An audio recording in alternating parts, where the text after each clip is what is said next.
எத்தனை சாமி வந்ததையா இது எந்தெந்த சாமி தந்ததையா எத்தனை பாட்ட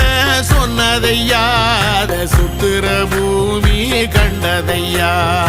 அடிச்சு வீசும் காத்துலையும் அந்த தகப்பனாச சுத்துதையா பிடிச்சு பூக்கும் விதையிலும் ஒரு வம்சத்து கதையே உள்ளதையா 100 தலைமுறை சேர்ந்து செதுக்குன ஈர நலம் இது பாறையா வாழும் வரையிலும் நீயும் விதைக்கிற கடமை இருக்கு கேளையா கோடி விள